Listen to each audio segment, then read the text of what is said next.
오늘 우리 반가운 삼촌 한 분이 오셨네. 우리 옹달샘에서를 우리가 전도를 하는데 우리 저기 아주 키 크고 잘생기신 삼촌이 목사님 제가 요번 주에 뵐게 가겠습니다 그랬어요. 그랬더니 오늘 진짜 왔어요. 반갑습니다. 환영합니다. 네, 그래요. 지금 일본에서 뭔 일이 일어나고 있죠 지금? 이제 올림픽 하고 있죠? 예. 우리 지금 일본에서 올림픽 열심히 알고 있는데 어제 우리가 전도를 하는데 와 소리가 나는 거예요. 와 소리가 나. 그래서 사람들이 이거 왜 그러지? 네, 어제 양궁에서 금메달을 땄어요. 양궁에서. 집사님 보셨죠? 네. 응. 그 양궁에서 첫 금메달. 남성 여성에서 혼성 단체전을 했는데 우리나라 그 선수들은 여자분은 안산이라고 하는 지금 21살 광주 여대 지금 재학생이고 또 남자는 김재덕이라고 하는 학생인데 경북 예천 출신이에요. 지금 경북일고 2학년에 재학 중인 학생들이에요. 양궁에서 여자로서는 안산이 제일 막내고 또 남자 양궁 국가대표 선수 중에 이 김재덕이라고 하는 선수가 제일 막내 18살, 21살 18살, 20살 야 대단하죠. 그런데 네덜란드 선수하고 이렇게 역전을 했어. 네덜란드 선수가 2대1로 앞서갔는데 이제 4세트에 4세트에서 역전을 했어요. 같이 동점이 되고 그 다음에 또 역전해서 그래서 5대3으로 이 젊고 어린 이 두 남녀 우리 양궁 국가대표 선수가 금메달을 탁 쏘아 올린 거예요. 아마 이들의 부모와 고향은요 축제로 난리가 났을 거예요.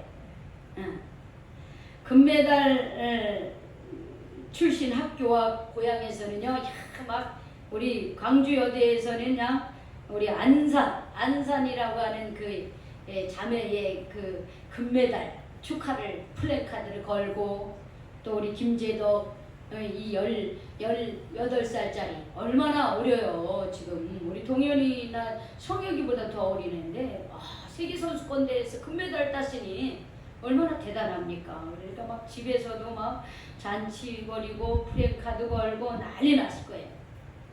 코로나만 아니면 아마 동네 잔치 다 했을 거예요. 우리 시골에서 우리 과거에 뭐 서울대 법대 들어갔다 그러면 어때요? 시골에다 플래카드 탁 그리고 누구누구의 장남 아니면 누구누구의 자녀 서울대 누구누구 서울대 법대에 들어가다 아마 이렇게 말할 정도로 뭔가 좀 하나 잘하면 막 그 가문이 빛나고 그 고향이 다 축하를 이렇게 해줍니다. 오늘 성경에는 그렇게 축하할 일이 아니에요. 지금 아주 빈털터리가 되어서 돌아오는 어느 한 가정의 이야기가 등장을 합니다. 어느 가정이야? 나오미라고 하는 가정이 나오미가 지금 자기 며느리 룻하고 베들레헴으로 돌아온다는 소식을 듣고 막 그 성읍에 있는 사람들이 전부 다 와가지고 그냥 나오미가 도대체 어떻게 살다가 왔을까 싶어가지고 서로에 다 나와서 보면서 야 정말 당신이 정말 나오미입니까? 당신이 정말 나오미예요? 막 이러면서 막 전부 다 놀라는 거예요. 이거는 김재덕이나 안산이 금메달 따고 돌아온 거하고 다르죠. 금메달 딴 사람은 그냥 대환영하고 플랜카드 붙이고 막 꽃다발 갖다 주고 이러는데 지금 이 나오미는요 빈털터리로 고향으로 돌아오는 거야. 그러니까 사람들이 가서 야 진짜 나오미가 왔어? 근데 나오미가 아니 이렇게 초라한 모습으로 돌아왔어? 이러면서 막 그 나오미를 향한 그 어떤 그 긍휼의 마음, 불쌍히 여기는 마음, 동정심 막 이런 것이 막 쏟아지는 거예요. 왜 그러냐? 나오미는 바로 이 베들레헴 성읍에서 아주 유력한 가문이었어요. 그의 남편이. 여러분 지금도 결혼해서 남편이 좀 있거나 또 권력을 가지고 있거나 그러면 그 아내도 어때요? 비슷해져가는 거예요. 그 깨급이 비슷해져가는 거예요. 응? 우리 김정숙 여사님 문재인 대통령이 되니까 우리 같이 사는 우리 김정숙 님도 뭐가 돼? 대통령이 부인이 돼서 여사님이 돼. 여사님. 대통령이 부인이야. 요즘에 이제 그 경기도지사 이재명 도지사님이 요즘에 잘 나가고 있어요. 어? 그의 부인이 김혜경 씨라고 해. 김혜경 씨인데 그분 지금 경기도지사의 부인이지만 이제 만약에 혹여나 만약에 그분이 다음 경기도 이재명 우리 후보가 민주당의 대통령 후보가 돼가지고 대통령이 되고 이제 김혜경 씨도 뭐가 되는 거예요? 대통령의 부인이 되는 거예요. 영부인, 그래 영부인이 되는 거지. 예전엔 영분이라 그랬어요. 그런데 요즘에는 그냥 여사라고 이제 너무 그거 너무 무겁다. 여사님으로 좀 부르자. 흔들려요. 그러니까 좀 자, 여러분 그런데 이 룻기가 쓰여지던 몇천 년 전에는 남편의 가문이라고 하는 것은 곧 나의 가문이에요. 아내 입장에서. 근데 이 베들레헴 지역에서 이 엘리멜렉 가정은 굉장히 그 유지고 굉장히 그 명망이 맞는 그런 존경받는 그런 가문이었어요. 그런데 고향 땅 그 베들레헴이 좀 흉년이 들어서 그러니까는 이 엘리멜렉이 나오미 아내 나오미와 두 아들을 데리고 어디로 모압 지방으로 갔습니다. 아마 그때 모압 지방은 그 먹을거리가 많았었던 것 같아요. 그런데 거기서 한 10여 년 살면서 어떤 일이 생겼느냐? 본인 자신은 죽었어요. 엘리멜렉은 죽었습니다. 그리고 남겨진 아들 둘은 거기서 살면서 또 모압 땅의 여자와 결혼을 시켜요. 결혼을 시키니 희한하게 큰아들도 그렇고 둘째 아들도 그렇고 자손이요. 후손을 낳지 못하고 그냥 다 죽고 말아버려요. 그러니까 나오미로서는 자신이 고향 땅을 떠날 때는 엘리멜렉의 아내로서 유력한 가문의 며느리로서 아주 자존심 강하고 아주 그렇게 잘 나가는 그런 사람이었는데 내가 고향 땅을 떠나서 모압 땅에 살면서 남편은 죽고 그리고 아들도 결혼했지만 자손 없이 그냥 다 죽고 말았어요. 그러니 이 나오미의 심정은 어떻게 했어요? 그런데 소식이 들려보자 우리 고향 땅에 하나님이 복을 주사 다시 고향 땅이 이렇게 흉년이 들었더라 이 소리를 들어요. 그러니까 그냥 다 빈털터리가 돼가지고 지금 이제 고향 땅으로 돌아오는 거. 그래도 조금 하나의 위로가 된다면 첫째 며느리 룻이 나는 어머니가 가는 곳을 어디든 따라가겠습니다. 돌려보낸데도 돌아가지도 않고 자기 친정집으로 안 가고 내가 죽으면은 내가 어머니 곁을 떠날까? 저는 어머니 곁을 떠나지 않습니다. 어머니의 하나님이 나의 하나님이고 어머니의 결례가 저의 결례입니다. 이러면서 어머니를 그냥 그 치마를 꽉 붙잡고 안아주는 거예요. 그래서 이 나오미가 자식 같은 며느리 룻을 데리고 이제 고향 땅 베들레헴으로 돌아온 거예요. 그리고 그 소문이 어떻게 그 베들레헴 성읍에 다 퍼지지 않았겠어요. 그냥 뭐 어떤 사람인지도 모르는 것도 아니고 아주 명망 있고 유력한 가문이었는데 이 가문이 저기 외국으로 갔다가 다 빈털터리가 돼서 돌아올 때 이미 다 입소문이 난 거야. 그러니까는 사람들이 그냥 어느 한편으로는 에이구 고소하다 이런 사람도 있을 수 있겠죠. 그러나 대부분의 사람들은 참 연민의 정을 느끼는 거야. 불쌍하다. 아유 어쩌다가 저랬을까. 그러면서 이 참 불쌍히 여기면서 그래도 그 나오미와 그 며느리를 그래도 환영을 해줍니다. 하면 따뜻하게 맞아주는 거예요. 얼마나 감사해요. 다 망해가지고 빈털터리가 되는데 무시하고 손가락질하고 비난하고 얼마나 외롭겠어요. 얼마나 죽고 싶겠어요. 그래도 다행히 고향 땅에 오니까 따뜻하게 그래도 불쌍히 여기는 따뜻하게 빈털터리가 돼서 돌아온 자신을 따뜻하게 맞이해 주는 거예요. 그러니까 나오미가 뭐라 하냐면 나 이제는 나오미라고 부르지 마. 내 이름 이제 마라라고 불러라 이렇게 얘기하는 거예요. 마라라. 이게 무슨 말인가? 나오미라고 하는 뜻은 뭐냐면 기쁨이라는 뜻이에요. 나오미의 뜻이. 그리고 은혜스러운 자, 사랑스러운 자 이런 뜻이에요. 나오미라고 하는 말이. 그런데 날 더 이상 기쁘고 뭐 사랑스럽고 은혜스러운 그런 뜻을 가진 나오미라고 하는 이름 나 불러주지 마세요. 나를 차라리 마라라고 불러달라 이렇게 얘기하는 거예요. 근데 마라의 뜻은 뭐냐? 괴로움, 쓰라림, 쓰다라고 할 때 이런 뜻인 거예요. 나는 더 이상 사랑스럽고 은혜스럽고 기쁨의 그런 사람이 아니라 나는 이제는 괴롭고 쓰라리고 고통스러운 사람이다. 즉 그런 뜻을 가진 마라라고 불러달라 이렇게 얘기하는 거예요. 그러니까 나오미는 모압 생활 10년을 하는 동안에 그는 극도의 슬픔과 고통을 맛보았죠. 잠깐 살다가 오려고 한 그곳에서 남편은 어떻게 해요? 죽었어요. 아마 모압으로 이주했을 때 적당히 재산을 정리해서 갔던 것 같습니다. 그런데 그곳에서 남편이 죽었다는 것은 많은 것을 우리는 생각할 수 있습니다. 뭐냐면 거기 가서 더 잘 살려고 갔는데 잘 살려고 돈도 모아가지고 갔는데 잘 됐다는 거예요? 안 된 거예요.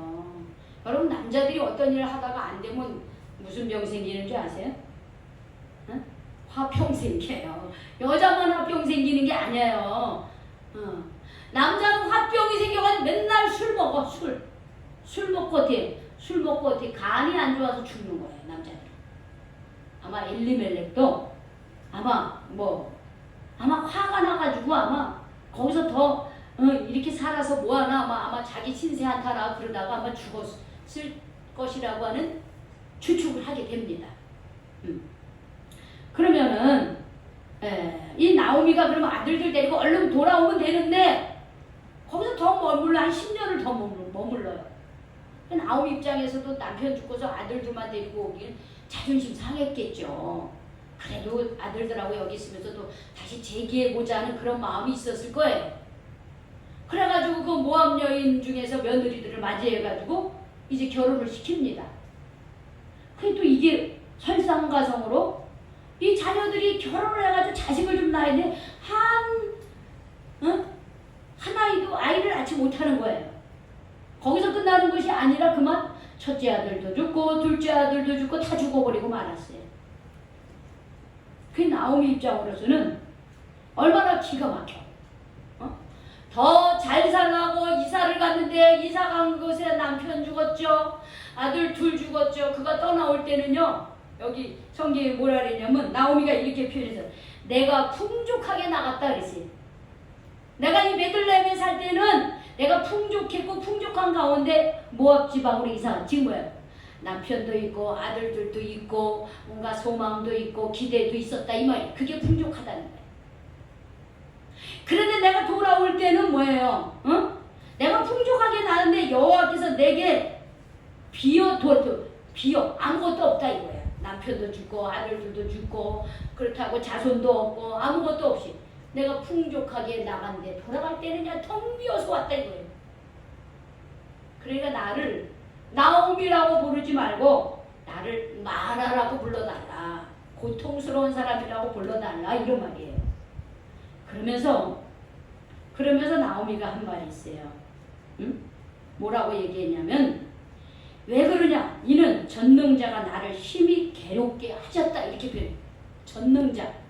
전능자는 뭐냐면 엘샤다이라고 말합니다. 우리가 하나님을 부를 때 여호와 하나님이라고도 부르는데 엘샤다이라고도 또 표현, 하나님의 이름이 또 있어요. 이게 엘샤다이야.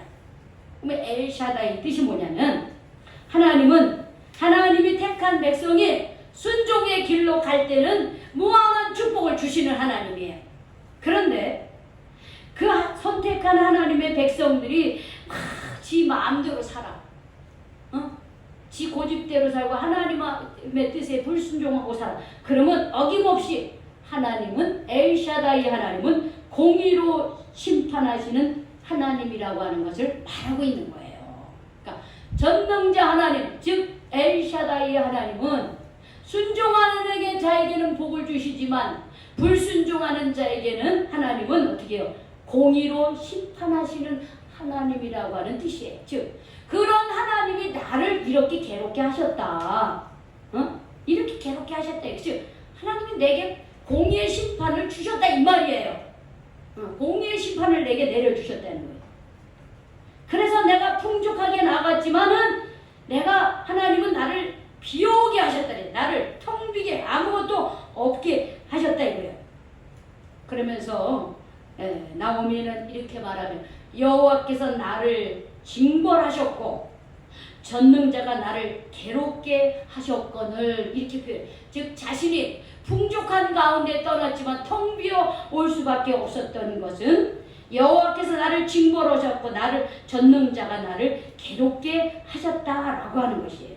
여기에서 징벌과 괴롭게 하다는 뜻이 있습니다.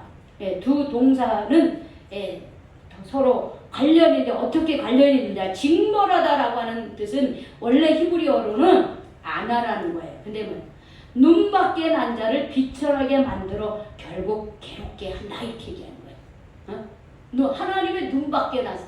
여러분 우리가 하나님의 눈 밖에 어떨 때 눈 밖에 납니까?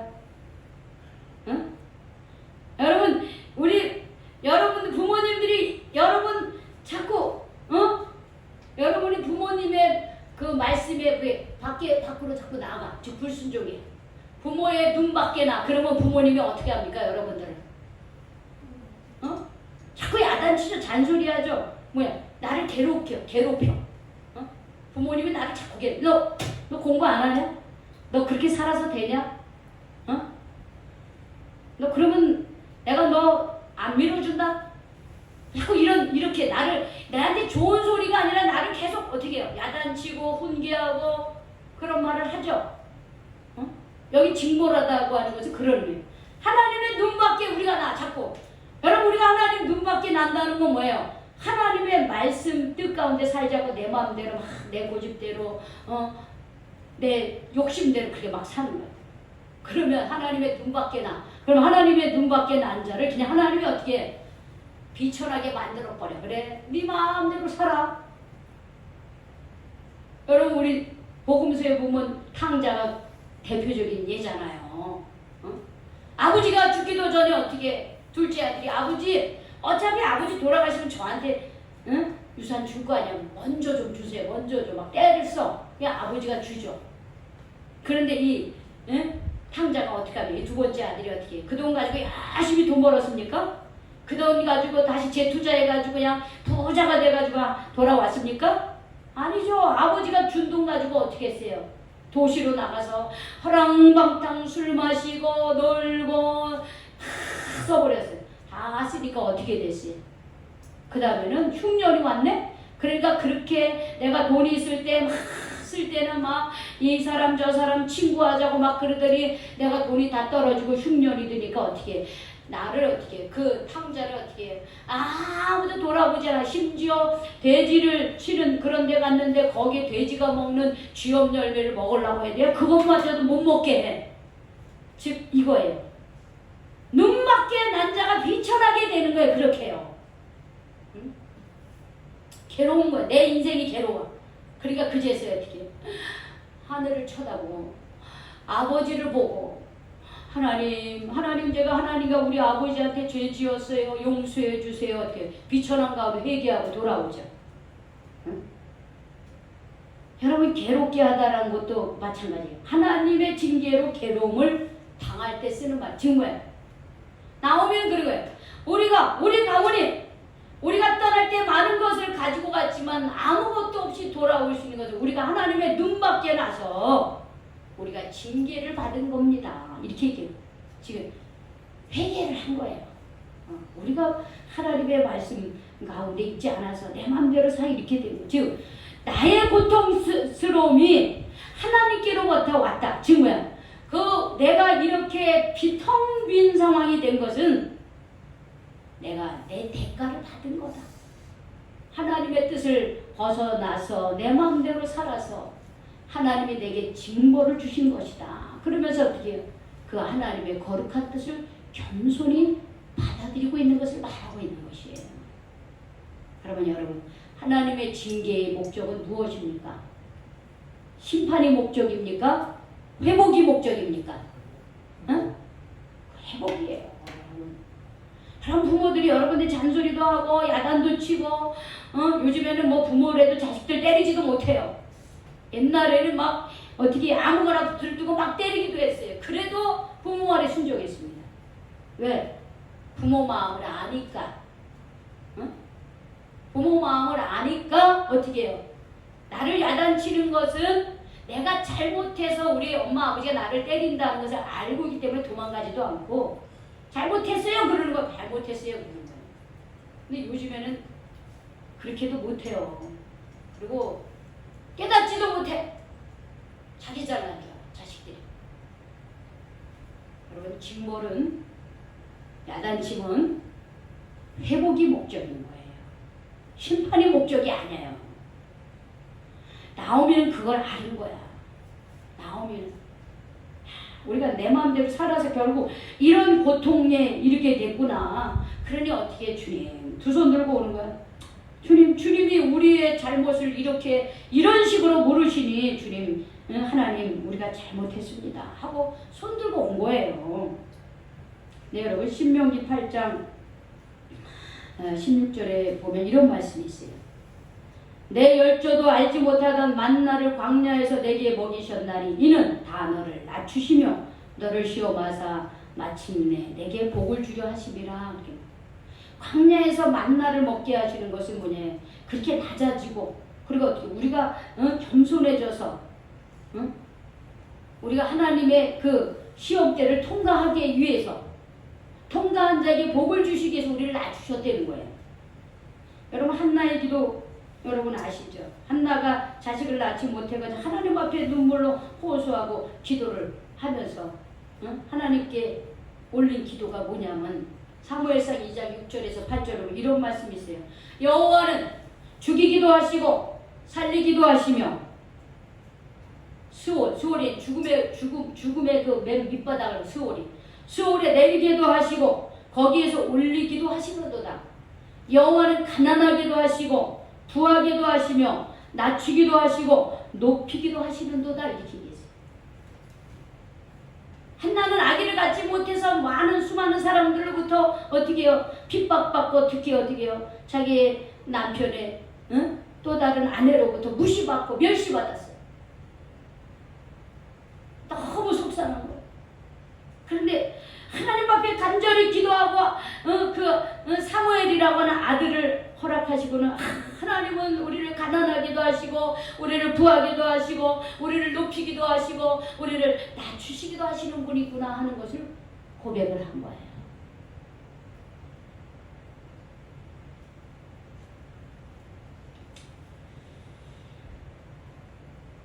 우리 성경에 보면 자기의 마음, 나는 뭐든지 할 수 있어 하고 이렇게 교만한 사람을 하나님 절대로 안 쓰셨더라고요. 하나님 나 아무것도 아니에요 하면서 자기가 아무것도 아닌 것을 깨달을 때 하나님 썼어요. 대표적인 분이 누굽니까? 모세잖아요. 모세가 이집트의 왕자로 있을 때 자신이 이스라엘을 구원할 그런 지도자가 되었으면 하는 마음을 가졌어요. 하나님 안 쓰셨어요. 자기 자신이 이집트 왕자 된 거 아니에요. 하나님께서 이스라엘을 구원하기 위해서 이집트의 왕자로 살게끔 해주신 거예요. 근데 그걸 깨닫지 못했어요. 그래가지고 자기 혈기왕성하게 막 행동하다 어떻게 해요? 살인자가 되고 말았어요. 모세가. 살인자가 되는 어디? 도망 저 광야로 도망을 갑니다. 이집트의 왕자의 신분에서 살인자가 돼서 도망자로 광야에 살면서요. 숨어 살면서요. 40년간 숨어 살았어요. 이집트의 왕자는 40년간 이 세상의 모든 학문과 모든 그 왕궁에서의 그런 교육을 받았다고 한다면 40년간에 가장 낮아져가지고 아무도 알지 못하는 천한 직업인 목동의 생활을 40년을 해요. 그런데 딱 40년이 채워지니까요. 하나님이 모세를 부르죠. 모세야, 모세야 하면서 불러요. 그러고서 어떻게 해요? 그제서야 이스라엘을 구원할 지도자로 세웁니다. 근데 그때는 모세가 뭐래요? 하나님 저는요 말도 못하고요 저는요 아무것도 아닙니다. 이렇게 얘기해요. 그제서야 40년 전에 내가 할 수 있어요. 나 충분히 저 이스라엘 백성도 이끌어갈 수 이런 혈기왕성한 마음이 있었지만요 40년이 지나고 나서는 자기 자신이 아무것도 아닌 것을 깨닫고 겸손해지니까 그제서야 하나님이 아니야. 내가 너 들었을 거야. 내가 너를 들었을 거야. 응? 여러분 하나님은 내가 스스로 무엇을 한다고 자만했을 때는요 안 쓰셔요. 그냥 내버려둬요. 그런데 깨지고 실패하고 낮아졌을 때 그때 하나님은 우리를 다시 만들고 쓰시기 시작한다는 거예요. 나오미는 빈털터리로 돌아왔습니다. 남편도 두 아들도 재산도 다 잃었어요. 그런데 그 자리에서 하나님께 회개하며 돌아왔습니다. 돌아왔을 때 하나님은 놀라운 계획을 실현하기 시작했습니다. 여러분 룻기 마지막 절에 한번 볼까요? 자, 한번 룻기 마지막 절 한번 봅시다. 룻기 4장. 자, 어떤 역사가 일어났나? 룻기 4장.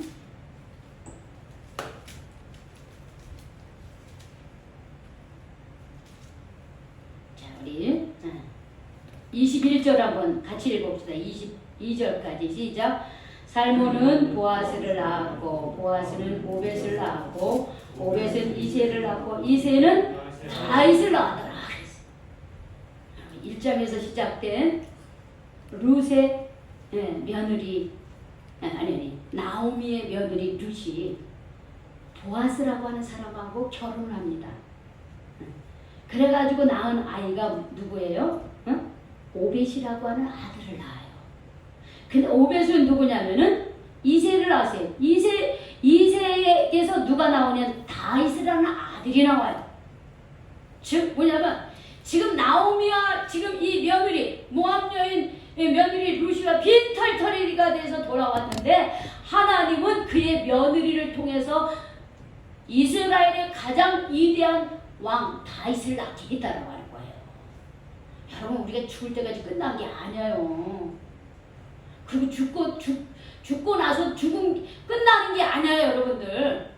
여러분 나오미나 룻은 다윗이 어떻게 왕이 된 걸 봤을까요? 못 보고 죽었어요. 그렇지만 그의 후손은 이스라엘의 가장 위대한 왕이 되는 거예요. 그리고 다윗의 후손에 여러분 누가 태어납니까? 이 세상을 구원할 예수 그리스도가 태어나요. 찾아볼까요? 마태복음 1장 보세요. 자, 신약성경 마태복음 1장. 마태복음 신약성경 1장.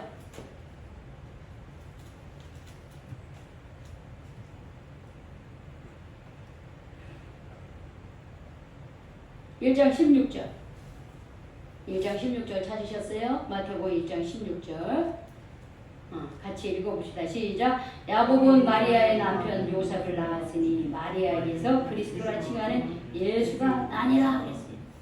다윗의 계보, 쭉 다윗의 계보 이게. 여기에 예수 그리스도의 족보가 나오죠. 중간에 다윗이 나오고요. 다윗의 후손에 누가 태어나는 거예요? 이 세상을 구원할 예수 그리스도가 태어나는 거예요. 여러분 하나님은요 회개하고 돌아오는 자를 통해서 이렇게 어마어마한 축복을 주시는 거예요. 여러분 내가 지금까지 살아오면서 나는 진짜 나오미처럼 나도 그래. 나도 지금 텅 비어있어. 아무것도 없어. 난 모든 것이 실패했어. 이렇게 생각되어지신 분들이 있습니까? 여러분 그 자리에서 하나님을 보시기 바랍니다. 나오미가 남편도 잃고 아들도 잃고 모든 것을 다 잃고 돌아왔을 때 이 징벌을 하나님이 내게 주신 것이다 하고 받아들였어요. 믿음으로. 그러나 그러면서 회개하고 돌아섰을 때 그의 후손 중에 다윗이라고 하는 이 며느리를 통해서, 며느리 곧 아들과 똑같잖아. 며느리를 통해서 다윗을 낳게 하시고 다윗의 후손 중에 이 세상을 구원할 예수 그리스도가 탄생하게 하셨던 거예요. 얼마나 놀라운 일입니까? 얼마나 놀라운 일이에요. 저도 요즘에 제가 이제 주보에 써놔서 이따가 보겠지만 저도 참 나는 목회를 하면서 과연 남이 볼 때 내 목회가 어때? 내 목회는 아주 어쨌든 내가 목회 생활을 어떻게 했을까라고 했을 때 내놓을 곳이 없는 것 같은 거예요. 제 마음속에. 근데 며칠 전 하나님께 제가 이런 질문을 저도 모르게 이렇게 운전하면서 가면서 제가 그랬어요. 그러니까 준서야, 동현아, 기도를 있잖아. 심각한 게 아니다. 그냥 마음속에 하나님 하고 부르면 돼. 제가 마음속에 그랬어요. 눈을 감은 것도 아니야. 그냥 운전하니까. 근데 마음속에 제가 하나님, 앞으로 저는 주님께 어떻게 쓰임받을 수 있을까요? 하고 제가 질문을 했어요. 그러면서 하나님, 저는요 실력도 부족하고 뭐 잘난 것도 없고 뭐 능력도 없고 남들처럼 키가 크기를 하나 뭐 잘난 게 뭐가 있나. 근데 자꾸 나이는 점점 들어가고 있고 하나님, 제가 하나님 앞에 어떻게 쓰임받을 수 있을까요?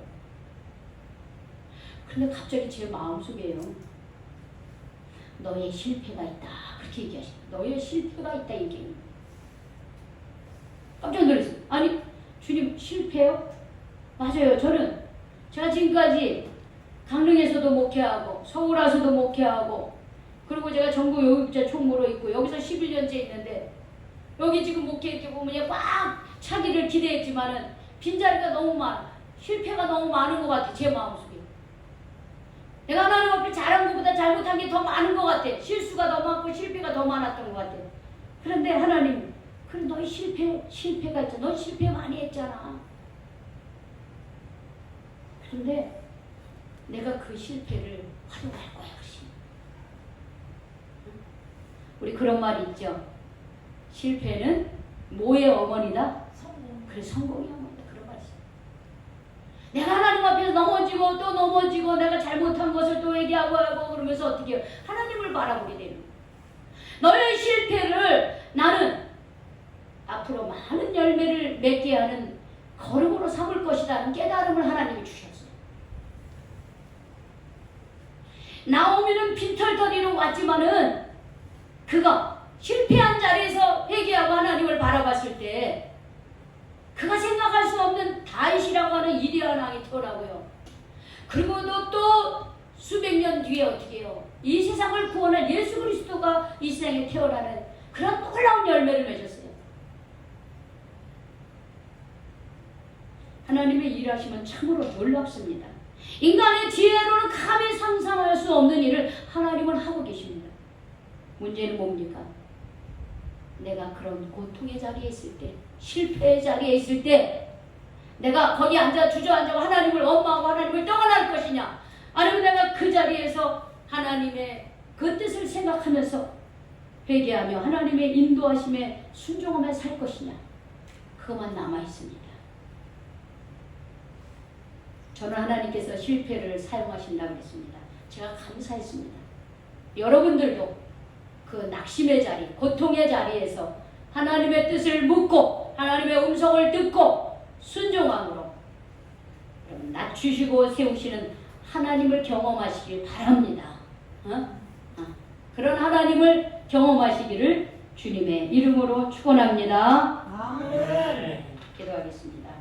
하나님 감사합니다. 낮아진 자를 세우시고 죽은 자를 살리시고 병든 자를 고치시는 하나님께서 오늘 이 룻기 말씀을 통해서 주님 텅 빈 자리에서 다시 충만한 자리로 인도하시는 하나님을 만나게 해주신 것 감사드립니다. 우리의 인생도 때때로 주님, 내가 모든 것을 가졌다고 했지만은 어느 순간에 보면 다 잃어버리고 텅 빌 때가 있습니다. 그 자리에서 낙심하고 주저앉지 말게 하시고 왜 내가 이렇게 됐는지를 생각하며 하나님을 바라보게 하시옵소서. 하나님께서 다 거두어 가신다면 나는 아무런 손쓸 수가 없는데 그 자리에서 주님 나를 향하신 하나님의 거룩한 뜻이 무엇인지를 깨닫고 주님 그 자리에서 회개하면서 다시 하나님의 인도함을 받는 삶이 되게 하여 주시옵소서.